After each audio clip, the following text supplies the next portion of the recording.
চাঁপাইনবাবগঞ্জে খুঁটির সঙ্গে বেঁধে এক যুবককে মারধরের অভিযোগ উঠেছে শিবির কর্মীদের বিরুদ্ধে।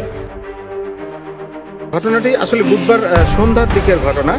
একটি নারী ঘটিত ঘটনাকে কেন্দ্র করেই এই ধরনের ঘটনা ঘটেছে, এই বিষয়টি কিন্তু তাদের পরিবার বলছিলেন। বিশেষ করে শিজুর মা সুফিয়া বেগম তিনি কিন্তু আমাদেরকে জানিয়েছিলেন।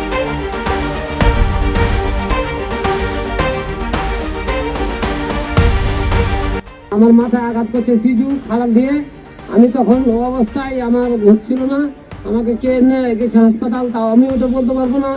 কলেজের এখানে পিটার টাকা আমার কাছে 35,000 নিয়েছে। হাতুড়ে হোন্ডারের আগা দিকে যে বাংকারটা থাকে সেখানে একদম বান্ডিল করে কাটা বান্ধা ছিল। চুলের ভিতরে গরস্থান আছে, গরস্থানের ভিতরে আমাকে যখন নিয়ে আসে বড় বড় কাতা নিয়ে এলো, তারওয়াল নিলো, কাতা নিয়ে এলো এবং তারা বম মারার প্রস্তুতি নিচ্ছিল। ওই টাকা ঝুলিয়ে দিলে আমি বলবো না।